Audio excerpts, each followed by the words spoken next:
30 ਪੁੱਤਰ ਤੇ 40 ਪੋਤਰੇ ਅਜੇ ਵੀ ਬਾਬਾ ਘਾਹ ਖੋਤਰੇ। ਜੀ ਹਾਂ, ਇਹ ਗੱਲ ਉੱਥੇ ਕਹੀ ਜਾਂਦੀ ਆ ਜਦੋਂ ਟੱਬਰ ਬਹੁਤ ਵੱਡਾ ਹੋਵੇ, ਧੀਆਂ ਪੁੱਤ ਹੋਣ, ਇਸ ਦੇ ਬਾਵਜੂਦ ਵੀ ਘਰ ਦਾ ਜਿਹੜਾ ਬਜ਼ੁਰਗ ਆ ਉਹਨੂੰ ਮਿਹਨਤ ਕਰਨੀ ਪਵੇ, ਸਖਤ ਮਿਹਨਤ ਕਰਨੀ ਪਵੇ, ਜਾਂ ਫਿਰ ਉਹਨੂੰ ਦਰ ਦੀਆਂ ਠੋਕਰਾਂ ਖਾਣੀਆਂ ਪੈਣ। ਤਾਂ ਉਦੋਂ ਇਹ ਮੁਆਸ਼ਰੇ ਵਿੱਚ, ਸਾਡੇ ਸਮਾਜ ਦੇ ਵਿੱਚ ਇਹ ਗੱਲ ਬਣੀ, ਸਾਹਮਣੇ ਆਈ, ਕਹਾਵਤ ਬਣੀ। ਕਾਰਨ ਕੀ ਆ? ਅੱਜ ਵੀ ਅਸੀਂ ਦੇਖਦੇ ਹਾਂ ਕਿ ਬਹੁਤ ਸਾਰੇ ਘਰਾਂ ਦੇ ਵਿੱਚ ਟੱਬਰ ਬਹੁਤ ਵੱਡਾ ਹੁੰਦਾ ਆ, ਪਰ ਬਾਬੇ ਨੂੰ ਤਾਂ ਨਕਾਰ ਕੇ ਸਿੱਟਿਆ ਹੁੰਦਾ। ਬਾਬਾ ਤਾਂ ਕਿਤੇ ਕਹਿ ਸਕਦੇ ਹਾਂ ਜਾਂ ਤਾਂ ਡੰਗਰਾਂ ਵਾਲੇ ਕੋਠੇ 'ਚ ਪਾਇਆ ਹੁੰਦਾ, ਜਾਂ ਫਿਰ ਬਾਬੇ ਨੂੰ ਕੀ ਕੀਤਾ ਗਿਆ ਹੁੰਦਾ, ਬਿਲਕੁਲ ਹੀ ਅਲੱਗਾ ਕੋਈ ਛੋਟਾ ਜਿਹਾ ਇੱਕ ਮੰਜਾ ਦਿੱਤਾ ਹੁੰਦਾ, ਜਾਂ ਫਿਰ ਛੋਟਾ ਜਿਹਾ ਜਿਹੜਾ ਕਮਰਾ ਆ ਉੱਥੇ ਬਾਬੇ ਨੂੰ ਪੂਰੀ ਕੋਠੀ ਤੋਂ ਬਾਹਰ ਸਿੱਟਿਆ ਹੁੰਦਾ ਕਿ ਬਾਪੂ ਤਾਂ ਇੱਥੇ ਠੀਕ ਆ। ਹੁਣ ਬੁੱਢੇ ਵਾਰੀ ਤਾਂ ਬਾਪੂ ਨੂੰ 100 ਬਿਮਾਰੀਆਂ ਵੀ ਚਿੰਬੜਨੀਆਂ ਆ, ਉਹਨੂੰ ਖੰਘ ਵੀ ਆਉਣੀ ਆ, ਤਾਂ ਉਹਨੇ ਬਿਮਾਰ ਵੀ ਹੋਣਾ ਆ, ਤੇ ਬਾਪੂ ਦੇ ਆਪਦੇ ਵੀ ਪੈਣ ਸੌਣ ਦੇ ਢੰਗ ਹੋਣਗੇ ਜਿਹੜੇ ਹੁਣ ਉਹ ਬਦਲੇ ਨਹੀਂ ਜਾ ਸਕਦੇ। ਨਾਲੇ ਸਿਆਣੇ ਕਹਿੰਦੇ ਕਿ ਜਿਹੜੀ ਆਦਤ ਸਾਰੀ ਉਮਰ ਬੰਦੇ ਦੇ ਨਾਲ ਚੱਲਦੀ ਪਈ ਹੋਵੇ ਉਹਨੂੰ ਫਿਰ ਬਿਲਕੁਲ ਬਦਲਣਾ ਔਖਾ ਹੁੰਦਾ। ਨਾਲੇ ਬੁਢਾਪੇ ਵਿੱਚ ਆ ਕੇ ਤੇ ਜਿਹੜੇ ਬਜ਼ੁਰਗ ਹਨ ਦੋਸਤੋ, ਉਹ ਬਿਲਕੁਲ ਨਿਆਣਿਆਂ ਵਰਗੇ ਹੋ ਜਾਂਦੇ, ਉਹਨਾਂ ਦੀਆਂ ਆਦਤਾਂ ਨਿਆਣਿਆਂ ਵਰਗੀਆਂ ਹੋ ਜਾਂਦੀਆਂ ਨੇ। ਉਹਨਾਂ ਦੀਆਂ ਆਦਤਾਂ ਵਿੱਚ ਇਹ ਵੀ ਹੁੰਦਾ ਕਿ ਉਹਨਾਂ ਨੇ ਜਿੱਦ ਵੀ ਨਿਆਣਿਆਂ ਵਾਂਗੂ ਹੀ ਕਰਨੀ ਹੁੰਦੀ ਹੈ। ਕਈ ਵਾਰੀ ਉਹਨਾਂ ਦਾ ਖਾਣ ਪੀਣ ਨੂੰ ਚਿੱਤ ਵੀ ਕਰਦਾ ਹੁੰਦਾ ਆ ਕਿ ਅਸੀਂ ਆਹ ਕੁਝ ਖਾਣਾ ਪੀਣਾ, ਜਿਵੇਂ ਕਿ ਆਮ ਬੱਚਾ ਮੰਗਦਾ ਆ, ਪਰ ਬਹੁਤੇ ਘਰ ਜਿਹੜੇ ਆ ਬਜ਼ੁਰਗਾਂ ਨੂੰ ਅੱਖੋਂ ਪਰੋਖੇ ਕਰ ਦਿੰਦੇ ਆ। ਇੱਥੇ ਗੱਲ ਕਹਿਣੀ ਬਣਦੀ ਹੈ। ਪਰ ਇਸ ਤੋਂ ਹਟ ਕੇ ਜੋ ਤੱਥ ਇਹ ਕਹਿੰਦਾ ਆ ਕਿ ਐਡਾ ਵੱਡਾ ਲਾਣਾ ਹੋਣ ਦੇ ਬਾਵਜੂਦ ਜਿਹੜਾ ਲਾਣੇਦਾਰੀ ਆ ਉਹਨੂੰ ਫੇਰ ਧੱਕੇ ਖਾਣੇ ਪੈਣ, ਉਹਨੂੰ ਮਿਹਨਤ ਮੁਸ਼ੱਕਤ ਕਰਨੀ ਪਵੇ। ਅਸੀਂ ਕਈ ਵਾਰੀ ਦੇਖਦੇ ਨਾ, ਸਾਡੇ ਆਲੇ ਦੁਆਲੇ ਸਮਾਜ ਦੇ ਵਿੱਚ ਬਹੁਤ ਸਾਰੇ ਜਿਹੜੇ ਬਜ਼ੁਰਗ ਆ ਉਹ ਬਹੁਤ ਬਜ਼ੁਰਗੀ ਦੀ ਉਮਰ ਵਿੱਚ ਆ ਕੇ ਵੀ, ਜਿਹੜੀ ਉਮਰ ਉਹਨਾਂ ਦੇ ਆਰਾਮ ਕਰਨ ਦੀ ਸੀ, ਜਿਨ੍ਹਾਂ ਉਮਰਾਂ ਵਿੱਚ ਆ ਕੇ ਵਿਦੇਸ਼ਾਂ ਦੇ ਵਿੱਚ ਜਿਹੜੇ ਬਜ਼ੁਰਗ ਹੈਗੇ ਉਹ ਬਿਲਕੁਲ ਸੱਥਾਂ ਦੇ ਵਿੱਚ ਜਾ ਕੇ ਆਰਾਮ ਕਰਦੇ ਆ, ਤਾਸ਼ ਖੇਡਦੇ ਆ, ਇੰਜੋਏ ਕਰਦੇ ਆ, ਫੰਕਸ਼ਨ ਕਰਦੇ ਆ। ਸਾਡੇ ਇੱਥੇ ਬਹੁਤ ਸਾਰੇ ਬਜ਼ੁਰਗ ਆ, ਠੀਕ ਆ, ਹੁਣ ਸੱਥਾਂ ਵਿੱਚ ਅਸੀਂ ਕਈ ਬਜ਼ੁਰਗ ਦੇਖਦੇ ਹੁੰਦੇ ਸੀਗੇ ਕਿ ਆਪਦੇ ਪੁੱਤਾਂ ਦੇ ਆਸਰੇ ਉਹਨਾਂ ਦੀ ਸ਼ਹਿ ਦੇ ਉੱਤੇ, ਔਰ ਜਿਨ੍ਹਾਂ ਘਰਾਂ ਦੇ ਵਿੱਚ ਜਿਹੜੇ ਪੁੱਤ ਆਪਦੇ ਵਾਕਈ ਬਜ਼ੁਰਗਾਂ ਦਾ ਖਿਆਲ ਰੱਖਦੇ ਆ, ਉਹ ਬਜ਼ੁਰਗ ਆ ਕੇ ਸੱਥਾਂ ਖੁੰਡਾਂ ਦੇ ਵਿੱਚ ਬਹਿ ਜਾਂਦੇ ਸੀ। ਕੋਈ ਸ਼ਤਰੰਜ ਖੇਡਦਾ ਸੀਗਾ, ਕੋਈ ਤਾਸ਼ ਖੇਡਦਾ ਸੀਗਾ, ਕੋਈ ਘਰ ਦੀਆਂ ਗੱਲਾਂ ਸੁਣਾਉਂਦਾ ਸੀ, ਤੇ ਕੋਈ ਚੰਗੀਆਂ ਗੱਲਾਂ ਜਿਹੜੀਆਂ ਸੀ ਉਹ ਬਜ਼ੁਰਗ ਕਰਦੇ ਹੁੰਦੇ ਸੀਗੇ। ਪਰ ਹੁਣ ਬਹੁਤ ਵਾਰੀ ਕਿਸੇ ਸ਼ਹਿਰ ਜਾਂ ਕਿਸੇ ਗਲੀ ਜਾਂ ਕਿਸੇ ਮੁਹੱਲੇ ਵਿੱਚ, ਕਿਸੇ ਬਾਜ਼ਾਰ ਦੇ ਵਿੱਚ ਤੁਸੀਂ ਦੇਖਦੇ ਹੋਣਗੇ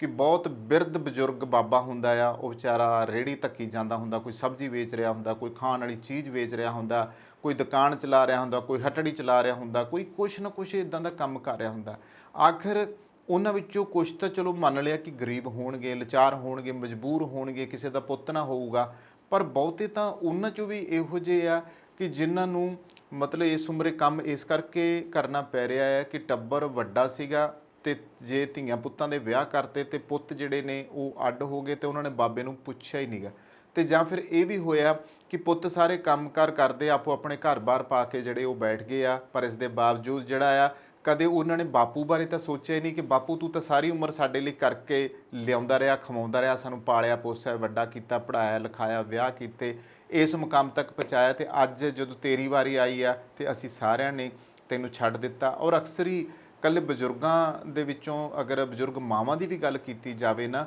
ਤੇ ਬਜ਼ੁਰਗ ਮਾਵਾਂ ਦੇ ਨਾਲ ਵੀ ਅਸੀਂ ਇਹੋ ਜਿਹਾ ਕੁਛ ਕਰਦੇ ਆ। ਕਈ ਘਰਾਂ ਦੇ ਵਿੱਚ ਅਸੀਂ ਦੇਖਦੇ ਹਾਂ ਕਿ ਜੇ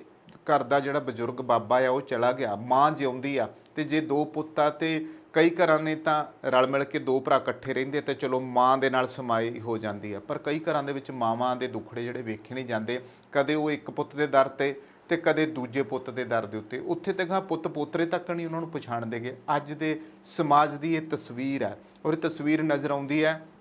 ਇੱਕ ਇਹਦਾ ਹੋਰ ਪਹਿਲੂ ਆ ਤਸਵੀਰ ਦਾ ਕਿ ਜਦੋਂ ਤੁਸੀਂ ਬਿਰਧ ਆਸ਼ਰਮਾਂ ਵਿੱਚ ਜਾਂਦੇ ਆ, ਉੱਥੇ ਜਾ ਕੇ ਕਦੇ ਬਜ਼ੁਰਗਾਂ ਨੂੰ ਮਿਲ ਕੇ ਦੇਖੋ। ਬਹੁਤ ਬਜ਼ੁਰਗ ਜਿਹੜੇ ਬਾਬੇ ਆ, ਮਾਵਾਂ ਨੇ ਜਿਹੜੀਆਂ ਉੱਥੇ ਬੈਠੀਆਂ ਨੇ, ਜਦੋਂ ਉਹਨਾਂ ਦੇ ਹਾਲ ਜਾ ਕੇ ਵੇਖੀਦੇ ਆ, ਉਹਨਾਂ ਦੇ ਜਦੋਂ ਦੁੱਖੜੇ ਸੁਣੀਦੇ ਆ, ਤੇ ਬਦੋ ਬਦੀ ਰੋਣਾ ਨਿਕਲ ਜਾਂਦਾ ਹੈ ਕਿ ਆਹ ਹਾਲ ਇਹਨਾਂ ਦੀਆਂ ਔਲਾਦਾਂ ਨੇ ਕੀਤਾ ਆ। ਕਿਉਂਕਿ ਗੱਲ ਇਹੀ ਹੈ ਕਿ ਜੇ ਉਹਨਾਂ ਔਲਾਦਾਂ ਨੇ ਵੱਡਾ ਕੁਣਬਾ ਹੋਣ ਦੇ ਬਾਵਜੂਦ ਆਪਣੇ ਬਜ਼ੁਰਗਾਂ ਦੀ ਸਾਂਭ ਸੰਭਾਲ ਕੀਤੀ ਹੁੰਦੀ, ਆਹ ਅਕਿਰਤ ਕਣਾਂ ਵਾਲਾ ਸਲੂਕ ਨਾ ਕੀਤਾ ਹੁੰਦਾ ਆਪਣੇ ਹੀ ਮਾਪਿਆਂ ਨਾਲ, ਤਾਂ ਫਿਰ ਆਹ ਦਿਨ ਜਿਹੜੇ ਸੀਗੇ ਉਹ ਨਹੀਂ ਸੀ ਦੇਖਣੇ ਪੈਂਦੇ। ਪਰ ਗੱਲ ਇਹ ਆਉਂਦੀ ਹੈ ਕਿ ਅੱਜ ਜਿਹੜੇ ਬਜ਼ੁਰਗਾਂ ਦੀ ਮੈਂ ਗੱਲ ਕਰਦਾ ਪਿਆ ਕਿ ਵੱਡਾ ਕੁਣਬਾ ਹੋਣ ਦੇ ਬਾਵਜੂਦ ਵੀ, ਸਰਦਾ ਪੁੱਜਦਾ ਕੁਣਬਾ ਹੋਣ ਦੇ ਬਾਵਜੂਦ ਵੀ ਕਈ ਬਜ਼ੁਰਗਾਂ ਨੂੰ ਕੰਮ ਕਰਨਾ ਪੈ ਰਿਹਾ ਆ, ਉਹਨਾਂ ਬਜ਼ੁਰਗਾਂ ਦੇ ਲਈ ਤਾਂ ਜ਼ਰੂਰ ਜਿਹੜੇ ਇਹੋ ਜਿਹੇ ਪਰਿਵਾਰਾਂ ਨੂੰ ਅਕਲ ਆ ਜਾਣੀ ਚਾਹੀਦੀ ਆ, ਅੱਗੇ ਆਉਣਾ ਚਾਹੀਦਾ ਕਿ ਇਸ ਦੇ ਬਾਵਜੂਦ ਕਿ ਬਾਬੇ ਨੂੰ ਜੇ ਇਸ ਉਮਰੇ ਵੀ ਕੰਮ ਕਰਨਾ ਪੈ ਰਿਹਾ, ਬਜ਼ੁਰਗ ਨੂੰ ਇਸ ਉਮਰੇ ਵੀ ਜਿਹੜੇ ਆ ਹੱਡ ਤੋੜਵੀਂ ਮਿਹਨਤ ਕਰਨੀ ਪੈ ਰਹੀ ਆ, ਤਾਂ ਫਿਰ ਉਹਨਾਂ ਪਰਿਵਾਰਾਂ ਲਈ ਵਾਕਿਆ ਲਾਹਨਤ ਵਾਲੀ ਗੱਲ ਆ।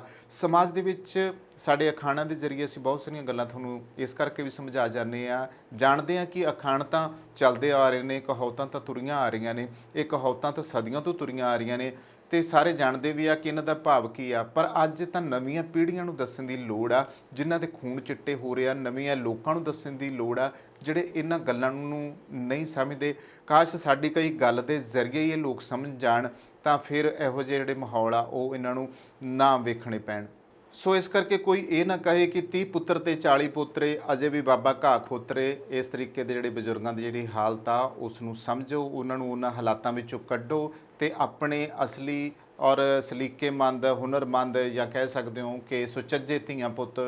ਹੋਣ ਦਾ ਜਿਹੜਾ ਹੈਗਾ ਆ ਉਹ ਜ਼ਰੂਰ ਉਸ ਕਸਬ ਦਾ ਜਿਹੜਾ ਆ ਇੱਜ਼ਤ ਕਰਨੀ ਸਿੱਖੋ। ਔਰ ਬਜ਼ੁਰਗਾਂ ਨੂੰ ਜਿਹੜਾ ਆ ਉਹ ਗੱਲ ਨਾਲ ਲਾਵੋ, ਉਹਨਾਂ ਕੋਲੋਂ ਇਸ ਉਮਰੇ ਮਿਹਨਤ ਨਾ ਕਰਵਾਓ, ਕਿਉਂਕਿ ਉਹਨਾਂ ਨੇ ਸਾਰੀ ਉਮਰ ਤੁਹਾਡੇ ਲਈ ਮਿਹਨਤਾਂ ਕੀਤੀਆਂ ਹੁੰਦੀਆਂ ਨੇ, ਉਹਨਾਂ ਦੀ ਕਦਰ ਕਰਨੀ ਸਿੱਖੋ। ਉਮੀਦ ਕਰਦਾ ਕਿ ਤੁਹਾਨੂੰ ਮੇਰੀਆਂ ਗੱਲਾਂ ਸਮਝ ਆਉਂਦੀਆਂ ਹੋਣਗੀਆਂ। ਫਿਰ ਗੱਲਾਂ 'ਚੋਂ ਗੱਲ ਹੀ ਹੁੰਦੀ ਹੈ ਦੋਸਤੋ, ਸਮਝ ਆਇਆ ਕਰੋ। ਅਖਾਣਾਂ ਦਾ ਮਤਲਬ, ਕਹਾਵਤਾਂ ਦਾ ਮਤਲਬ ਸਿਰਫ ਇਹੀ ਆ ਕਿ ਮੁਆਸ਼ਰੇ ਵਿੱਚ, ਸਮਾਜ ਵਿੱਚ ਤੁਹਾਡੇ ਤੱਕ ਕੋਈ ਅਸੀਂ ਚੰਗੀ ਗੱਲ ਪੁੱਜਦੀ ਕਰ ਸਕੀਏ। ਧੰਨਵਾਦ।